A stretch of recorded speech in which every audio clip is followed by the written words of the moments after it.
Hello everyone and welcome to Heart in Hand, the Rangers podcast, the podcast of the champions. Rangers, of course, secured our 55th league title at the weekend with a 3-0 victory over St Mirren. Celtic's failure to beat Dundee United on Sunday meant that they can't catch Rangers. Don't worry, you haven't gone to sleep and woken up in May.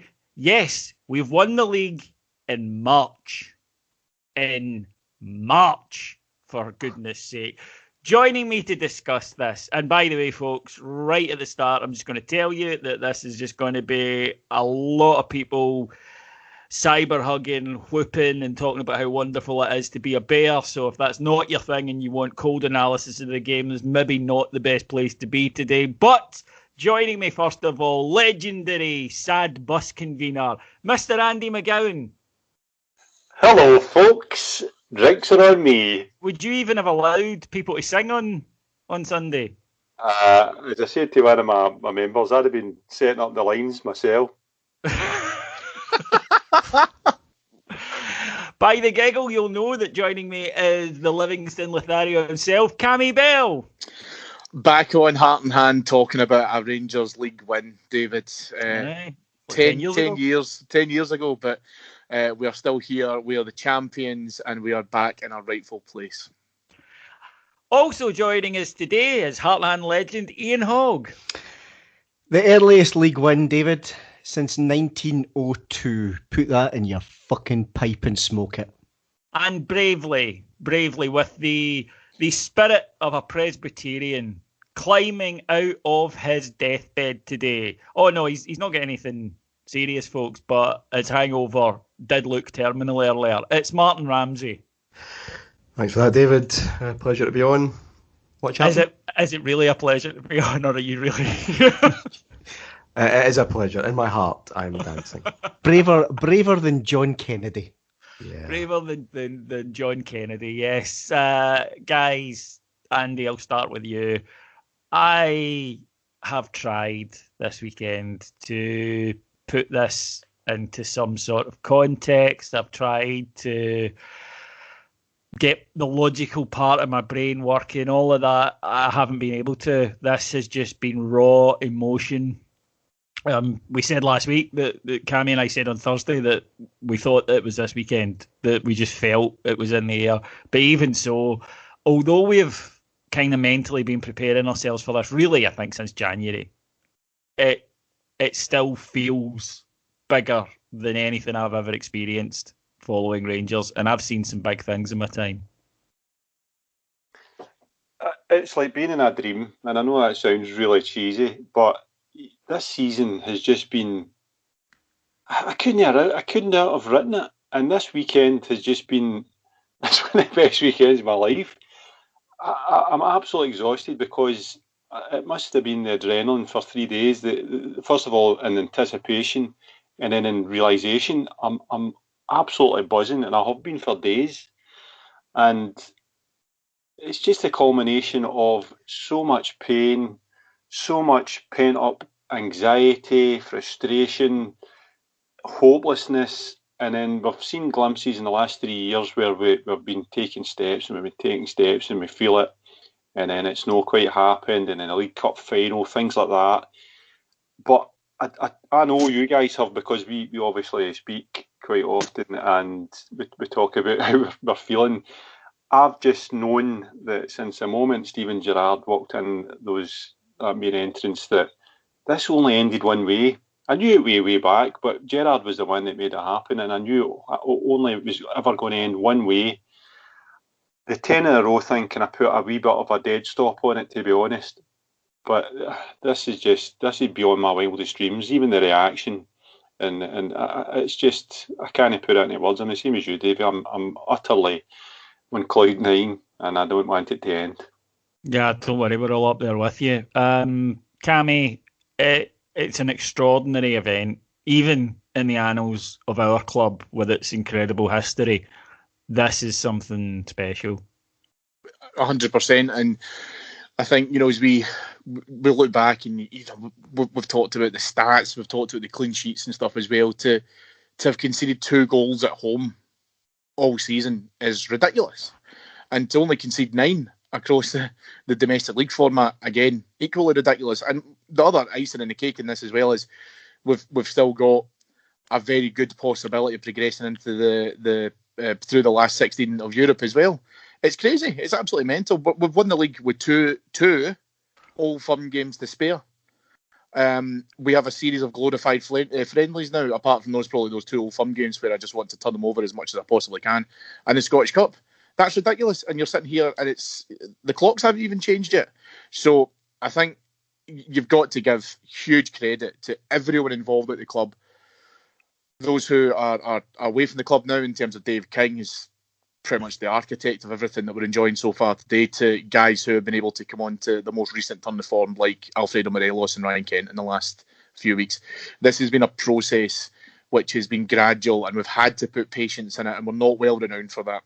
But we've had to stick by it, and we've had to allow the opportunity to come to fruition. And we've absolutely blown the walls off the place, David. And it's great because you know that detractors will turn around and say, "Oh, Celtic imploded," but this has nothing whatsoever to do with Celtic.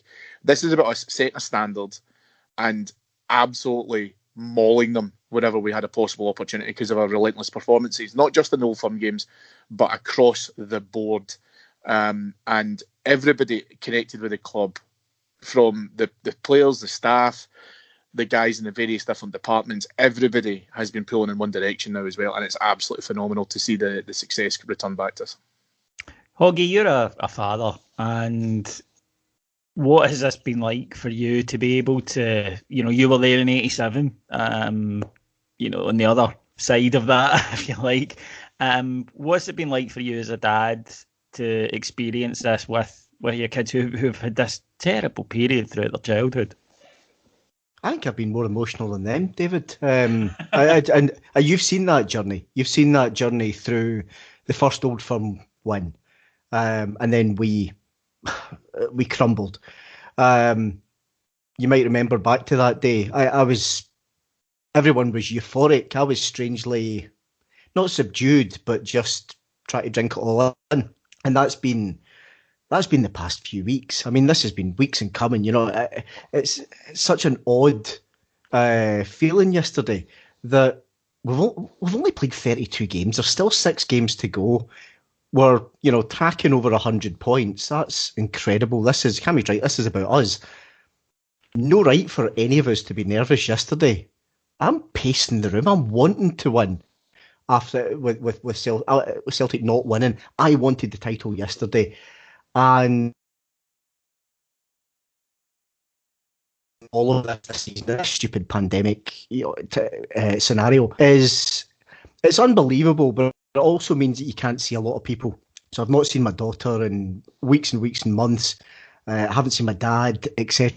None of us have, but we all stay in touch. And we get to Saturday first and foremost, and Saturday felt as if we'd won it because by and large we had.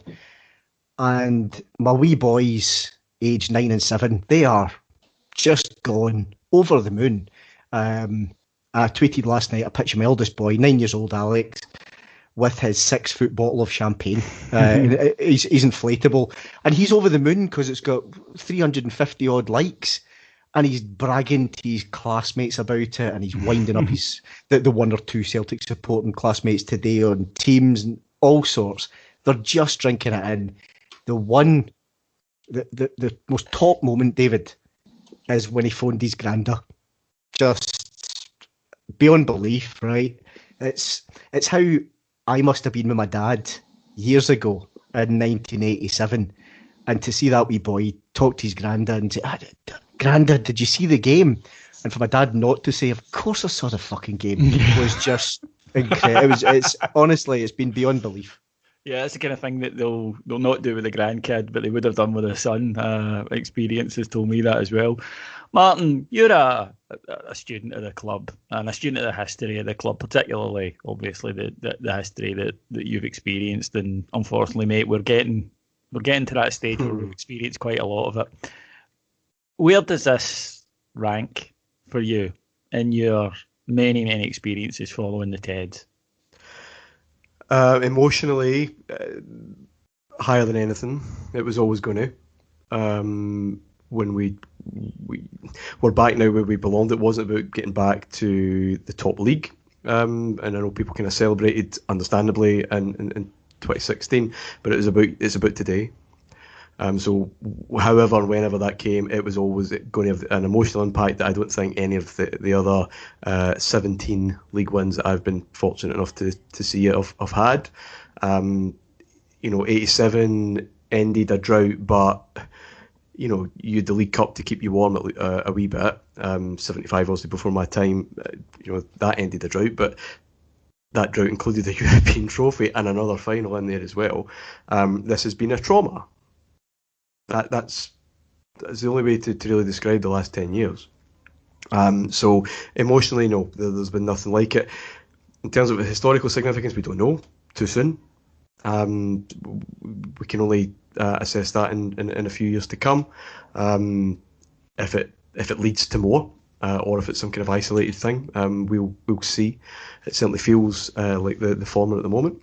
But a word about the football. I just don't think I've seen a Rangers team like this, and that is not something I could have envisaged talking to you about 12 months ago. No, because they were losers. They were bereft of enough confidence to just develop what they had. Pretty grim at times, and those moments, and to turn this around, and not just to kind of some kind of arm wrestle right to the last day, and getting over the line just about. The way they have done that, the way we've won the league this season is, I don't think there's a comparison. That's bizarre.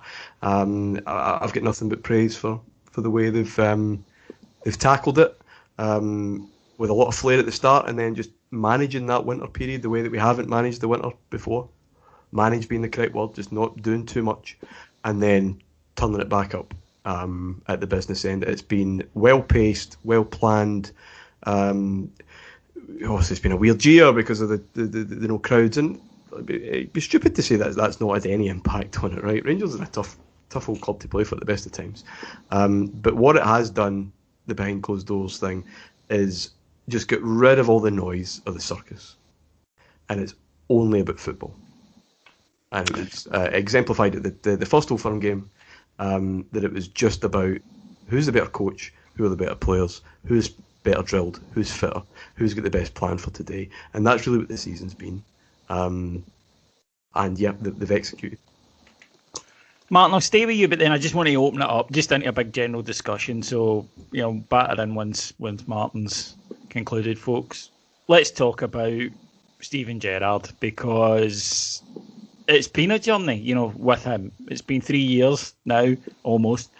And I watched the video that I did the first day I arrived, and I said, this feels like it's not another false dawn. And I mean, personally, I think I invested so much in him that belief, it would have taken a lot to break. Even last year, I wasn't keen on seeing him go. I never ever got to that stage. I got that it was frustrating, but I felt he was on the right road, and I think I always felt that there was going to be no manager who would come in and just wave a magic wand and do it. We'd been too hurt. We'd been too damaged initially, and I don't know. I mean, it was a fair accusation. People said that, look, David, you've just invested too much in him. He's not what you think he is. That's you. It's not him. But even from that, I don't know if I expected this level of turnaround over the last 12 months. Martyn, it's utterly spectacular. This is crazy. I think back to that day, we all were on record, weren't we? I'm pretty sure we all chipped in for our thoughts on the day came up the road. And I wasn't as ebullient as you, David. I think that's well documented. Yeah. I had concerns about, as I do, just in football in general, about megastars going to management, megastars having to deal with players that are nowhere near their level. and that frustration. We have seen it umpteen times.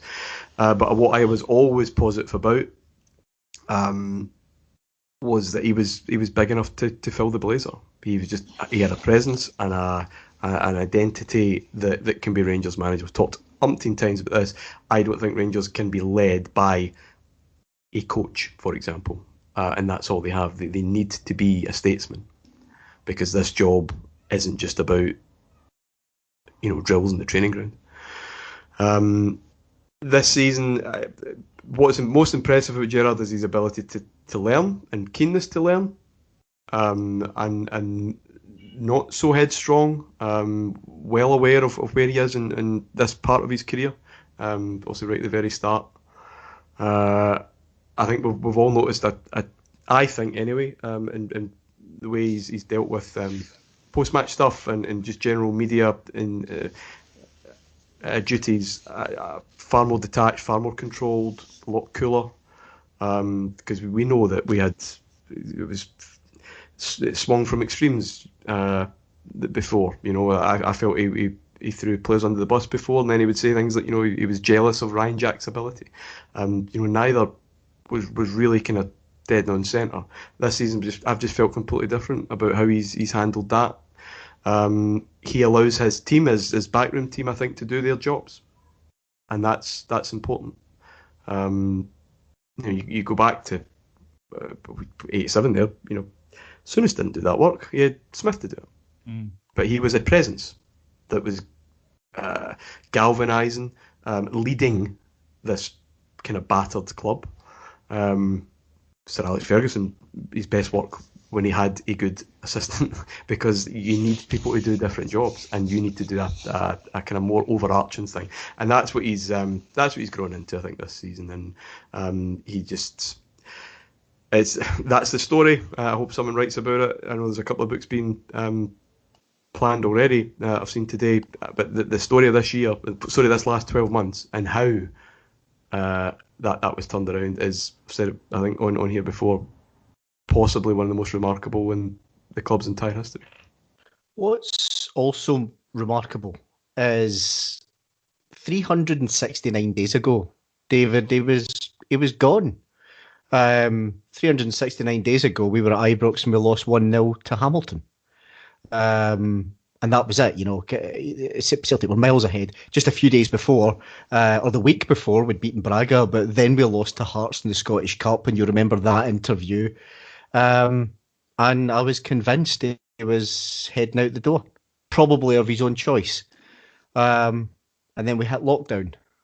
And then they devise a plan, a proper plan, with a proper structure. I think Martyn's right. Absolutely right. He's learned in a way, I think, that Souness maybe didn't at times. All those years ago, Gerrard has learned, and he's learned from his own mistakes and his own failings, and he has absolute belief in that coaching team that he's got around him, the Michael Beales of this world, etc. And they plotted and they devised.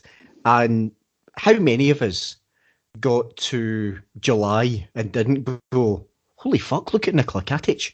Or has Joe Aribo eaten himself because he's twice the width? We are misses. And all we've seen, we've gone from an emotional manager or an emotional guy who's trying to transition from a player into a manager. This season, we have got steely coldness. And that's reflected itself in the park. We'll go back to a few weeks ago, Motherwell have won 1-0 at Ibrox. That old adage of we wouldn't have won that last season because we wouldn't have, but we kept on going and we found a way. And he made changes and he made the right changes. That's all the stuff that he's learning, David. Andy, on that, on his development and his growth as a manager, look, COVID happened, lockdown happened, we understand it. Was there an element of that gave him and the staff the chance, forced though it was, but the chance to actually get a wee bit of distance and go, do you know what, we're not that far away here, and realise that, okay, things had gone wrong, but we didn't need to chuck the baby out with the bathwater and start again? I think there's a lot of truth in that the enforced layoff created breathing space. There's no question about it. And the thing you've just said there is the truth. We weren't that far away, but in the white heat of an Old Firm battle where you're racing towards either oblivion or kind of utopia, the 10 in a row thing, the fact was that there was very little margin for error. I mentioned the League Cup final there. That was a potential turning point because if you remember, we reacted pretty well to it, and we went on a wee run, and then the week after Christmas that year, we kind of fell away. But those kind of reactions told me that there was something building, because reacting to kind of setbacks is what makes champions, and we were kind of showing resilience at different times, and we were just falling short because not what was on the park, but what was in the squad, and it was always my opinion that we were falling short because we just didn't have the strength and depth, never mind in comparison to Celtic. And we've seen that change this year because we have lost key players and not missed a beat. I mean, we're winning Saturday there without Kamar Roof and Ryan Jack, and we've lost other key players, and Tavernier, of course, how can I forget him? We've lost other key players at key times and still came through. So that points to a wider success story that's beyond Gerrard. And whilst Gerrard takes the plaudits, and rightly so, I think we've got to, I mean, Hoggy mentioned the backroom team. We've got an elite backroom team at this moment in time. And I mean that from top to bottom, because you've got Jordan Milsom. The players have never been fitter. I've never seen a fitter Rangers team in my life. No. Never. And we take it for granted now. We are a machine, and every one of those players is in such peak physical condition. The Scott Wright story during the week tells its own story. The fact that he's putting 4 kilo of muscle in the short period of time he's been here since he came from Aberdeen. You've then got, I mean, the likes of Colshaw, who goes on kind of heralded, but he's a set piece guru. We've got Gary Mack as well, who obviously gives a different dimension to Steven Gerrard, whether that's an old head in the dressing room. And then, of course, we've got Beale, who I think we're starting to see as a special coach. So you've got that around Gerrard and around the training centre. But I think, and I'm not just saying this because I'm Mr. kind of finances, but you've got to look at what's above and the backing that the team have had, because we're in a COVID situation which is affecting every football club, and the noises come from Ibrox are such that you wouldn't know there was a COVID. So the club is so stable now, and the people at the top, and we've seen interviews with Douglas Park and John Bennett yesterday, which I was delighted to see, because, I mean, they're standing there talking like fans, but they're the fans that have kind of, along with Dave King and the Three Bears and everybody else that's put a pen into Rangers, are the ones that have really stabilised the club to allow the environment for this kind of thing to flourish. And I think that when we look back on this in years to come, it's a wee bit of a miracle when you look where we were in 2016 and the things that we were having to contend with back then, the ridiculousness of the gazebo for an AGM, stuff like that, which just now seems absolutely miles away. And it will be looked upon as a minor miracle that A, we came through all that, and that B, so quickly we've managed to turn everything on its head. It's just unbelievable. I think we're too close to it just now. I think it will take years for us to look back at the magnitude of this. Cammy, Andy mentions there, the pain and whatnot. And for me, I've always felt that we had to, emotionally as a support, stuff that in a ball and just put it to the back of the mental cupboard until we were ready to process it. And maybe now we will be able to do that, because otherwise, how the hell were we going to get through that? Yeah, and it's, you kind of mentioned there about the bounce back ability, the resilience of the team, but the fans have had to have it as well. And the false dawns that we probably had in terms of, New Year, Old Firm wins. We've obviously mentioned the League Cup final. Even those in the most recent of our history, I mean, the Scottish Cup semi-final in 2016, but they losing the final. And I think all of us turned around and said, right, well, that semi-final win, as historic as it was, and will never be repeated, ultimately it was meaningless because we didn't go all the way on to be able to try and win that major trophy. And that's been the thing for us. That's why it feels a lot now, as in we're now back It wasn't about getting back to the Premiership. It wasn't about getting into the top flight and challenging. It was to win the SPL, and in order to be able to do that, we had to win a major trophy in that same regard, and we've came close to it in the last 5 years.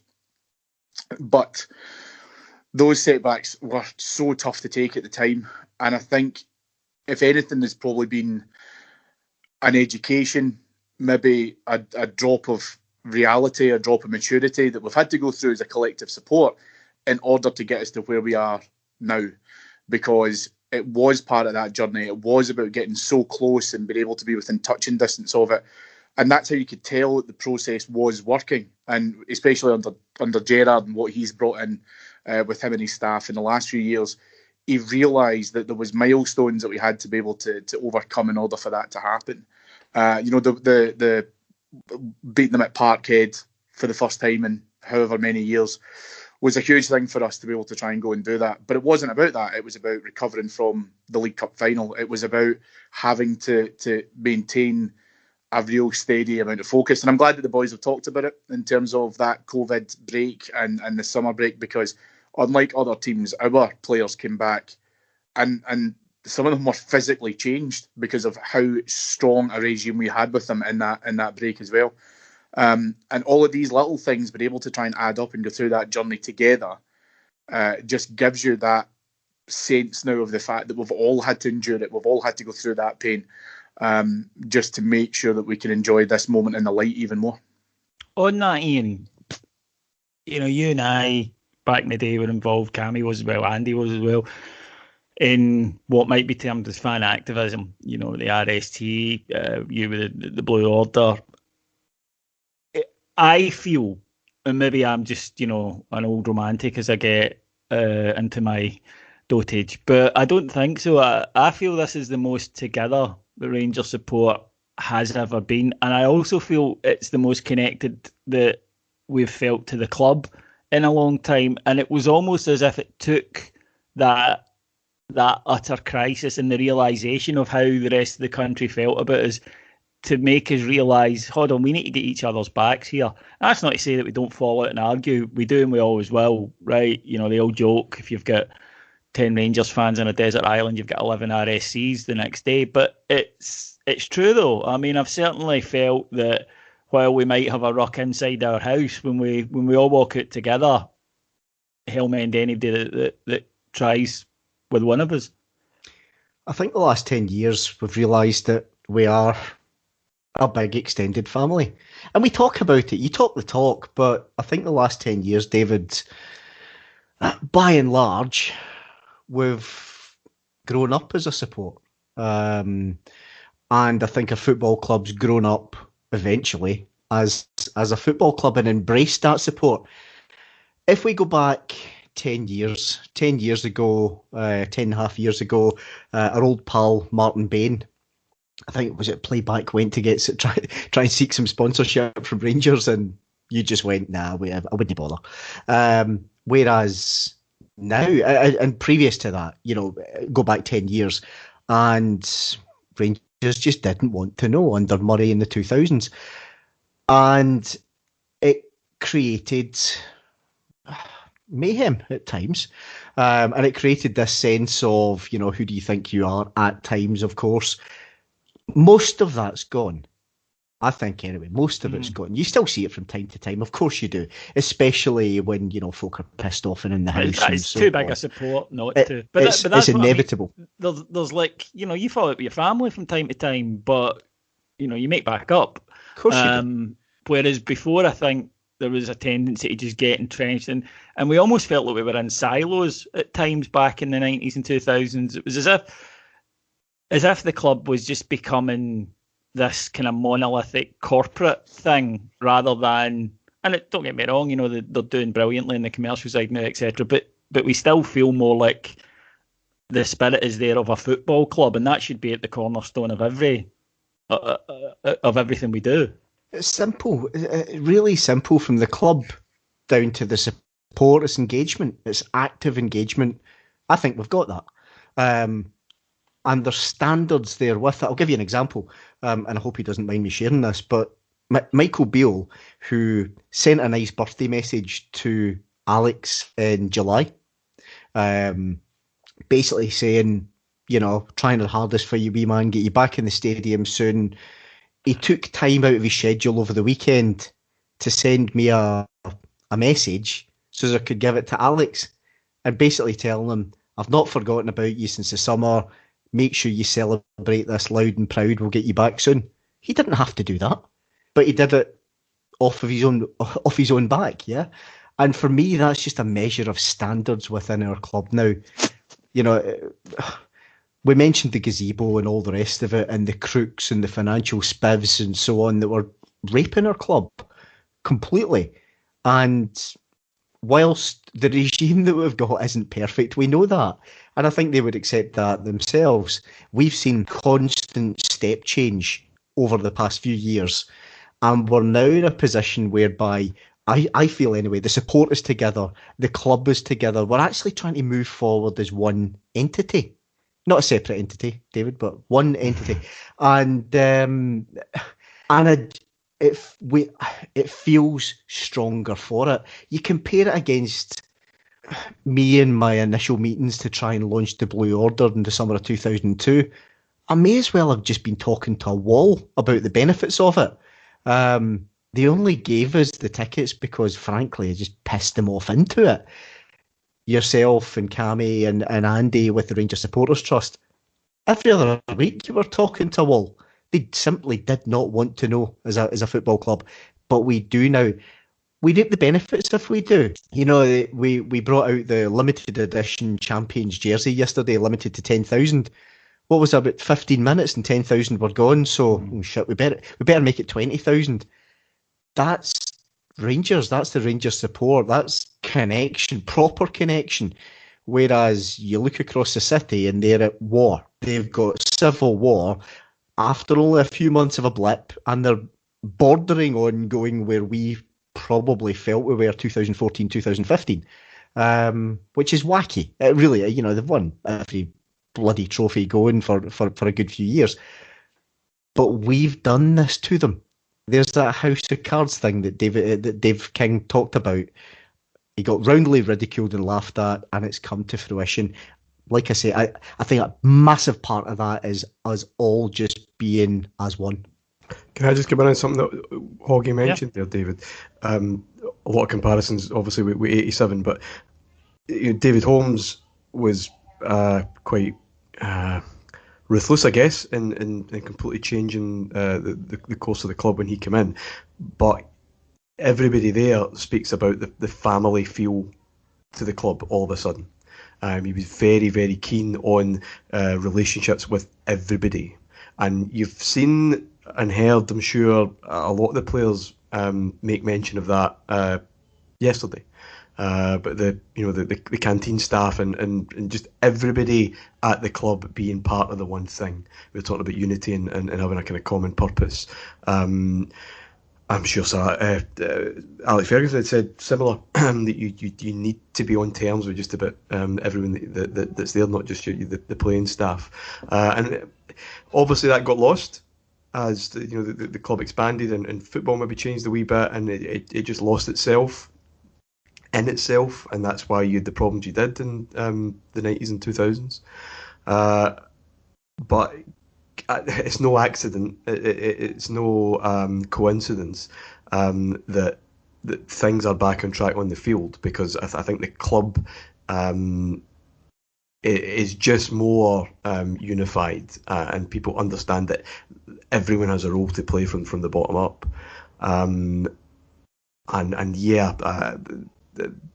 We're appreciating everything more, obviously. And clearly the history of the 90s and into the new century was just a club that was just a bit too complacent, too fat, too distant, detached, and clearly breaking apart from within.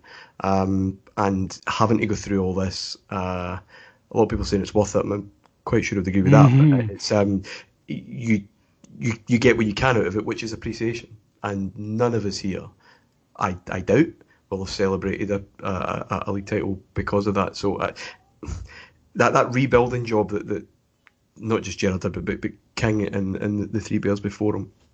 I think it's probably recognised that that every single part of the club needs to be firing, or the thing falls. On that, and obviously I'll rule out, this talking here about the Spurs, because they were just, bastards, and they knew what they were doing, and that's why the comparison isn't valid with them.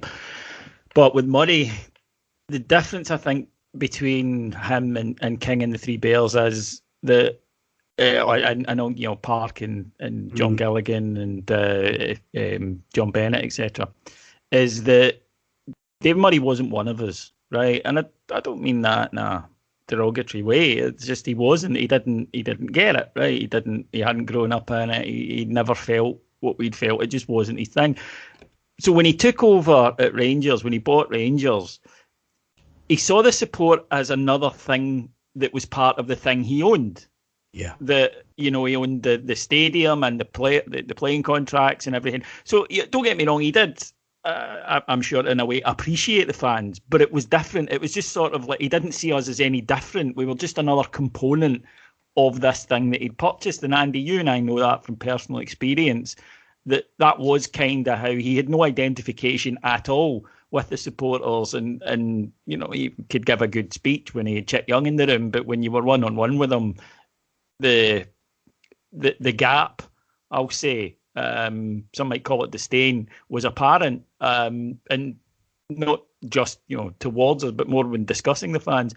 You just don't get that with these guys because they are of us.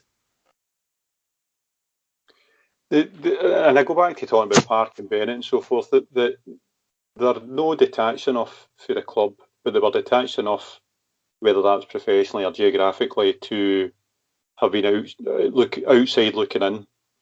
And I think this is especially so for Dave King being in South Africa, because I think, especially today in the social media age, everybody, and I mean us, all fans, journalists, any stakeholders that are in any way remotely connected to Scottish football, we get swept up in a total tornado of noise and influence and opinion, and it's just such a mess. And I think Dave King, because he was over there, I would like to think that there was an element of serenity and that he could see exactly what was happening. I don't think he could act as fast as he wanted to. I don't think any businessman in Murtagh saw it would have bought Rangers with the potential liabilities lying over them. But I think what he did was he came in with a clear plan and he has executed it. And I seen the phrase used the other day that he acted as a lightning rod for Mike Ashley, which is central to part of getting us back to where we were financially. So there is a difference completely in terms of who is controlling the tiller ultimately at Rangers just now. And I think that feeds down and is felt by the average Joe punter sitting in the stands. And that is why I think we've got this unity, which I totally agree with Hoggy there. I don't think we've, certainly in my time as a Rangers supporter, or an aware Rangers supporter, I don't think we've ever had such a unison voice in terms of moving forward, what we want to happen, how we want it to happen, and trust in the people that are making it happen. And that goes for the footballing side as well. Now, the footballing side can turn their tuppence, right? We could jump forward 12 months on the footballing side. We could have a kind of diet Liverpool thing that happened. That could happen, right? But I think we are now in such a fantastic place in terms of structure. You look at Ross Wilson, I can't think of a better guy to be running the footballing side of it. We've got a degree of continuity in there that if Gerrard was to go tomorrow, I wouldn't be as kind of panicked as I would have been even 12 months ago, because there is a structure, there is a plan in place, and we are a professional football club, which sounds kind of obvious, but there's been loads of times, guys, and you'll back me up on this, where we've no felt like a professional football club. And the last thing I'll say on it is that Martyn's talking about how this has happened. The key thing for me is that we've created and we've changed a culture, and anybody that's involved in any form of, even a bowling club committee has a culture. It's a hard thing to change a culture in such a big organisation like Rangers, big footballing organisation like Rangers. And what they seem to have done is that culture has been driven by making sure that we're lined in the dressing room and we're lined in the boardroom. And that doesn't happen very often at football clubs. Very, very seldom does it happen. But when it does, you kind of get that lightning in a bottle, but there's no guarantee. So again, I go back to what I said earlier on about all these things coming together, and whatever the opposite of perfect storm is, that's what we've managed to capture this season. So huge credit to every single person that's involved in it. We as fans, I know self-praise is no honour, but we have to look back on ourselves now the last 10 years and say to ourselves, what else could we have done? We did our duty. We stood by the club. We went to every ground in Scotland. We bought the season tickets. We didn't buy the season tickets when it was required. I know everybody says greatest fans of the world. Every club thinks they're fans of the greatest fans of the world. You can talk the talk. Unfortunately, we had the opportunity to actually have to walk the walk. We have walked the fucking walk of all walks. And I just feel so absolutely grateful and lucky that we are where we are today, sitting in this pod talking about it, because there's many a night I've put my head in my pillow. And this was just a pipe dream. Oh, yeah. I mean, there were times where you had to fight off the despair. And sometimes, people have criticised me for being too optimistic, but it was my way of getting through it. Because there were times where the wee voice at the back of your head at 3 a.m. was saying, maybe this is it. Maybe this has just changed our status, barring some sort of miracle, barring somebody coming along with, £500 million we only spend on it. Maybe this is just our place now. And to avoid being sucked down into that black hole, I've kind of kept going and, would come on these pods and say, it'll come, it'll happen. And it was faith-based. It wasn't always done on logic. It was faith. It was, we have to keep going, because if you don't keep going, then you stop and you give up. And that we couldn't do. We could try and we could fail. There was nothing wrong in that. But if we didn't try, then there would have been no honour whatsoever in that. And that was why I think it meant so much to every Rangers supporter worldwide yesterday. I'm fortunate enough to have friends in New Zealand, Texas, Calgary, etc., getting in touch with me. And it was amazing to just feel connected and part of this incredible thing. I'll stay with you, Andy, on this. We saw celebrations on Saturday and then again on Sunday, taking place at the stadium and then George Square.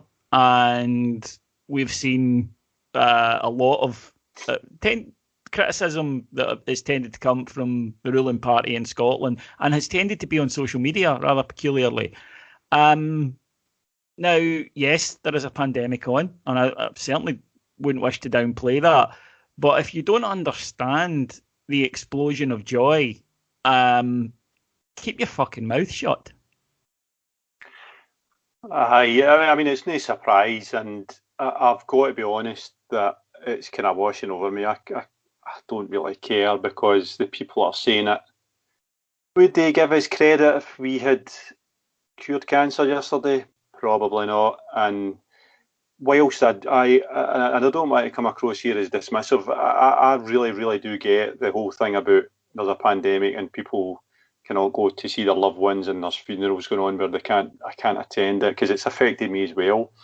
But I think that you're trying to argue with human nature here, because, and I tried to explain this to somebody the other day that was, in fact yesterday, that was kind of on the other side of the argument, and I kind of gave up, because you can't, unless you're in there inside it and you know what this means, you'll never know. And the kind of whole thing, the thing I got back was it's only a game, and I felt like saying, well, see if you had a passion and you multiply it by 10, and then you entwine it with your emotional well-being, and that emotional well-being of probably your entire family, and then you add in that it's the thread that runs through generations of your family tree, to the point where it's the only thing that's a thread through your family tree, apart from the blood. And then you think of what's happened to it, and folk that were willing it and collectively wanting it to disappear out of your life. And then you think, well, no, actually, we've got the last laugh. We have turned this on its head. And all that doesn't count for joy anymore. And actually, the people that wanted to do that are now in their private pain. and their world's collapsed, and you're expecting us to sit in the house. I just think you're wishing against human nature there, and we've got to be very careful how we present this as a club and how we present this as a podcast, to be quite honest with you, because what we don't want to say is actually go and do what you want during a pandemic because we're Rangers fans. That's not what I'm saying here. What I'm saying here is that you couldn't contain it. It was a force of nature, and I think actually that the Rangers support, it would have been us or it would have been them. That is the God's honest truth. And if it had been them, I don't think we would be seeing the same type of vitriol or comment, because my mind's wandered back to the Scottish Cup final against Hibs, and I watched my players getting attacked on the park. They said a word, not one bit of condemnation. There was kind of half-hearted, mealy-mouthed, kind of shouldn't be doing that, unacceptable scenes, but there was no explicit, Hibs supporters are attacking Rangers fans, because we were fair game. And I've always remembered that, and I always thought, and we've said it ourselves, we were going to be unbearable when this happened. So, I find it very, very hard to get worked up about the people that are saying things about us, and I want to be stronger in what I'm saying here, but I'm not going to say it in public. Martyn, I think that Andy's point, and one I would agree with, is it's all right saying what should happen. That would be great if we lived in an ideal world and humans weren't these complicated people who do things that you might not necessarily think is logical. But the reality of the situation was different. And as he said, if it was Rangers or Celtic, then there would have been people out in the streets. The argument I've found particularly distasteful is when Rangers fans point out that there have been other occasions where people have taken to the streets during this. They say, well, that's different. And it's, I'm not sure the virus knows that. I'm not sure the virus knows that, well, actually, the government consider this okay, but they don't consider that okay, and plans accordingly. And you're either against it or you're not. And I think to me, it sums up a couple of things. One is the joylessness of the political classes in this country. And for all their talk about empathy with working people, they don't fucking have any. No, you're right. It's almost as if this isn't really to do with the current situation, and it's because it's Rangers. Even outside of a pandemic, if we'd won the league, I'm sure something would have been wrong with the congregations at somewhere. I agree with Andy. It's obviously very difficult. The whole year has been very difficult, but you're literally locking up human beings anyway, and it is just that outpouring of human emotion that is just inevitable. I stayed in, but I have absolutely no issues with anyone that felt the need to be wherever they wanted to be. It's being used as we knew it would, and like Andy, it's kind of washing over me as well. I don't care. Yeah, I think that's probably the sensible approach to it. Ian, you bow to nobody in your admiration of Graham Souness. This one though, this long-haired lover from Liverpool that we got this time, is he up there with him now? Oh, not quite. Come on. Let's not go nuts, guys, right? Do you know what? On the previous point, I'm pretty sure Souness would have told people exactly where to go. Steven Gerrard might very well yet do that. Or simply say that they can't recall the incident. That seems to be flavour of the month just now. Gerrard's... So for me, and of course this is raw emotion, we're still in that moment, David. This is the greatest league title I have ever seen, bar none. Because the first one I'd watched my dad kind of struggle with what he was watching. But I was still a kid, so it was still new and exciting and raw. Having lived through the past 10 years, this is the greatest, bar none. And I think it was Martyn that said, and the football team, the football that we're playing, it's just wow. But then you've got to go and do it again, haven't you? And that's where, as soon as got to the end of his second season, we came third in the league. And Martyn's said it enough times in time capsules around. He sat the squad down and said, "So is this what it's going to be? Because I'm not up for this." And then we started on the run to 9 in a row. That's what we need to follow up. Not necessarily with the league, although can I have the league next season, please. But cups now and more Old Firm wins, and hopefully progression in Europe. Although probably the jury's out if you saw the nick of the players still yesterday. But that's what he needs to do next. Steven Gerrard and this squad have become legends. Legends that will start to enter the Hall of Fame left, right, and centre, and so they should. But as the dust settles and we get into the summer, it's going to very, very quickly become all about next season and the next set of trophies, and can we get there? I wouldn't put it past this lot to go and do really well in Europe this season, even better than Europe this season. Martyn, you and I have talked about it on pods recently about, they just play with such a freeness that they could go, if they're sober, and actually do something and get to the last day or the semi-finals. They could win the Scottish Cup. That's football, David. It's all about they become legends, right? Go and absolutely make this one of the greatest Rangers sides of all time. I'm a great Soon as not only ended something, but he started something. And the second is probably the most important bit. And yeah, as I said earlier, time will tell. But what a foundation we've got here. It's not one of these kind of cobbled together sides that we're kind of hanging on for dear life, and they've pulled out all the stops here. 2005. Exactly. Quite a few contract issues and decisions to be made, obviously, because we live in the real world and we have to sell players at some point. But go back to Andy's point about structure and Ross Wilson and just this kind of overarching control that just hasn't been there. I'm more hopeful than ever that we can manage the reality of being a team that plays in Scotland, in terms of players out the door and how to reinvest that. But yeah, what a launch pad he has now. Cammy, people might think, oh my God, you've gone nearly an hour here, you're just finishing up the pod and you haven't really spoken about the players. And that's because, folks, there's 2 months of this season left. We'll have plenty of time to do that. And we will.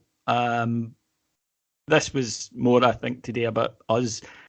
But there's one guy I think we should, and that's James Tavernier, the skipper.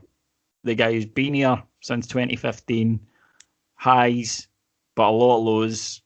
Overcome some amazing fierce criticism at times. If anybody deserves to go and pick up that trophy, it's him. Yeah, for sure. And we're talking about the value of this league win in our respective lifetimes and how it ranks up there. I'd almost put Tavernier as captain within that as probably one of the greatest ever captains to be able to try and go through that, just purely because of the fact that, listen, he could cut bait and he could have headed off somewhere else if it wasn't going to get, the show on the road in terms of improvements, what we wanted to be able to try and see and how serious it was. I would be very, very interested to hear as to whether or not how much the arrival of Gerrard had within that factor for Tav, because let's face it, the talent that we've been able to attract, and some of it's cost money, we know that, some of it's been absolute wonder spending within the market. A lot of it's to do with Steven Gerrard and what he can pull into that, and I think Tav has kind of stayed because of the fact that he's kind of felt as if it's a responsibility. He knows that the captaincy's a huge weight, but to have someone who within himself was a tremendous captain bestow that upon you and continue to encourage you, to continue to keep you within that role, but to move you on to such a notch, it's magnificent. And the fact that not only has he taken that challenge on, continued to be able to try and plough his trade at the club, but to look at the player that he's become now, and we're incredibly fortunate to have him. Let's not ever forgo the fact that he's a tremendous footballer in terms of what he can deliver to us and how he totally fits within our style of play. I just think that overall he's seen as a massive influence within the dressing room. I think, we mentioned beforehand about some of the players and stuff. I think each of us could pick 5 players apiece and make a very, very worthy argument for player of the season for each of them. I genuinely don't know who will get player of the season. I think Tav should. And being able to try and get it within such a fierce amount of competition just speaks volumes of what he's delivered for us this season. I genuinely cannot think of another Rangers captain that I've ever seen who deserves to lift a trophy more than him because of everything that he's gone through in that space. And I'm genuinely going to be very, very tearful when I see him do it. And Cammy, if people want to pick up some 55 merch with Heart and Hands logo on it, will they be able to? They will. We don't miss an opportunity to ship tat. No. As the saying goes. Buy some shite. Correct, absolutely. We will cash that in. We've got loads of stuff, folks. We've got mugs and key rings and T-shirts and just anything you can think of. Phone cases as well for those clumsy around you. I'm not looking at you, Mr. Ramsey. But if anyone wants to buy anything, David will tweet it out on his social media feeds at IBroxRocks, so you can get the link for it and stuff. It's all live now, so please jump on. We put it across the weekend and all that. It's not quite on the website yet, but we've got an alternate site that you can go into, and David will put that on his social media feed as well.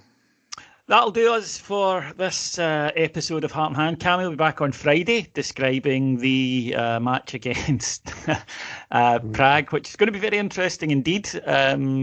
Recovery sessions, I think, will be getting done in more ways than one. I think you might be playing goals on Thursday night, David. Yeah. I think that as one of the few sober people, I think that might be a shout.